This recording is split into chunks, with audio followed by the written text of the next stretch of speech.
नमस्कार विद्यार्थी मित्रांनो, मी डॉक्टर संदीप तुमचं सगळ्यांचं इंग्लिश गुरु फॉर ऑल या डिजिटल प्लॅटफॉर्मवरती स्वागत करतो.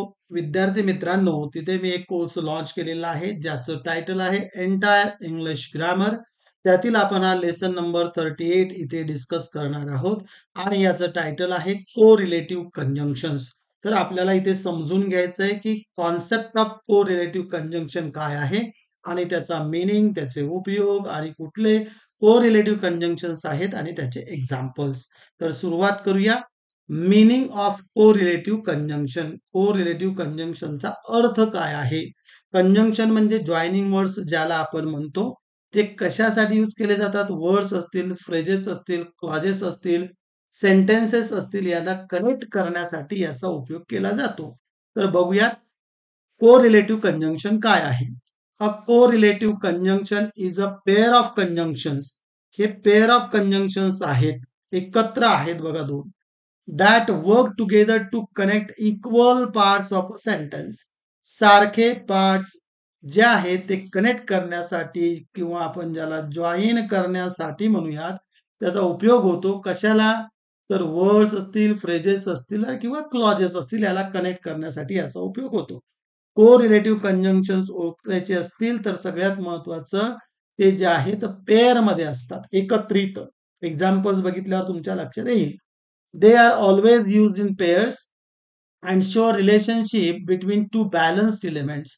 बॅलन्स एलिमेंट जे आहे ग्रामॅटिकली असतील आणि त्या पद्धतीने त्यांची लेवल जी असेल त्या पद्धतीने बॅलन्स असताना त्यांची रिलेशनशिप सांगण्यासाठी को रिलेटिव्ह कंजंक्शनचा उपयोग होतो. तर आता आपण त्याचे उपयोग बघूया. Usages of correlative conjunctions. आता फार महत्वाचे बघा. Use to join similar grammatical elements. Similar grammatical elements सारख्या लेवलला असतील. नाउन विथ नाउन कनेक्ट करायचं असेल, क्लॉज विथ क्लॉज. समजून घ्या हे काय फार महत्वाचं आहे. यावर ते तुमच्या लक्षात येणार आहे को रिलेटिव्ह कंजंक्शन कशाला म्हणायचं.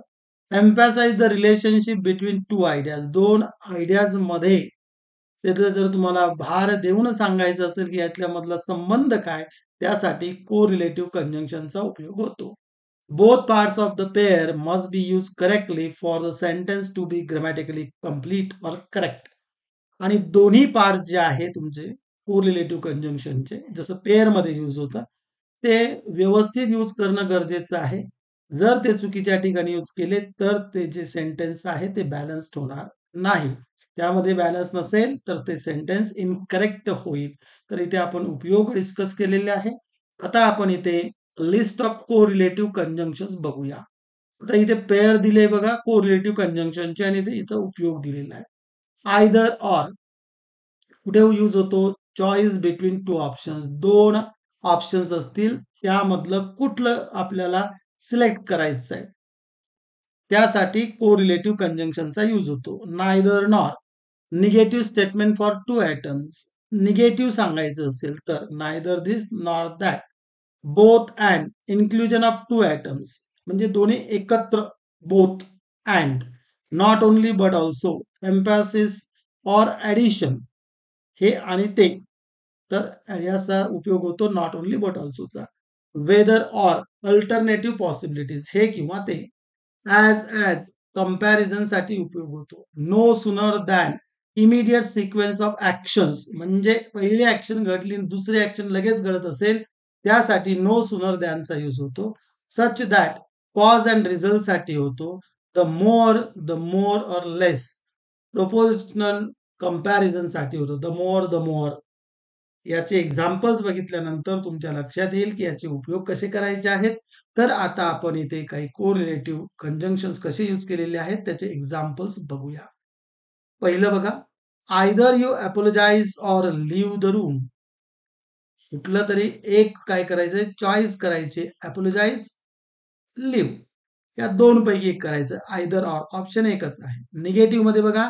Neither the manager nor the staff was present.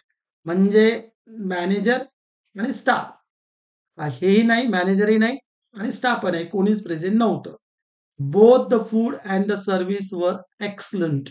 आता ऍडिशन मध्ये दिलंय. बोथ म्हणजे काय? द फूड अँड काय? The service. दोन्हीही. कसे होते? एक्सलंट होते. त्यानंतर she is not only smart but also hard working. म्हणजे ऍडिशन मध्ये दिलंय स्मार्ट तर आहेच ती, परंतु कशी देखील आहे? हार्ड वर्किंग आहे. मग इथे यूज केलंय नॉट ओन्ली बट ऑल्सो. त्यानंतर I don't know whether he lied or forgot. म्हणजे इथे आता जर बघितलं आपण वेदर ऑरचं काय सांगितलं? Alternative possibilities. म्हणजे मला माहिती नाही ही लाईड ऑर फॉरगॉट. तो खोटं बोलला की तो विसरला. यामध्ये अल्टरनेट कुठली पॉसिबिलिटी असू शकते? हे किंवा हे. त्यानंतर he is as tall as his brother. Comparison साठी ॲज केलंय. No sooner had I sat down than the bell rang. म्हणजे नो इथे कशाचा कनेक्ट केलंय ना? नो सुनर दॅन ना, no sooner had I sat down म्हणजे मी जसा बसलो होतो तसं लगेच काय झालं? बेल वाजली. It was such a cold that we stayed indoor such that. इथे देखील यूज केलेला आहे कोरिलेटिव्ह कंजंक्शनचा. The more you practise the better you get or the more you get असं त्याचा उपयोग होतो. तर या पद्धतीने आपण इथे कोरिलेटिव्ह कंजंक्शनचे सेंटेन्सेस मध्ये युसेजेस बघितले, उपयोग बघितले, कशा पद्धतीने याचा उपयोग होणं गरजेचं आहे. तर विद्यार्थी मित्रांनो, या व्हिडिओ सेशन मध्ये आपण कोरिलेटिव्ह कंजंक्शनची कॉन्सेप्ट डिस्कस केलेली आहे. त्याचा मीनिंग समजून घेतला, त्याचे उपयोग समजून घेतले. तसेच कॉमन जी लिस्ट आहे कोरिलेटिव्ह कंजंक्शनची ती देखील आपण बघितली आणि त्याचे एक्झाम्पल्स बघितले. तर विद्यार्थी मित्रांनो, अतिशय महत्वाचा असा व्हिडिओ सेशन आहे. So thank you so much for attending this session.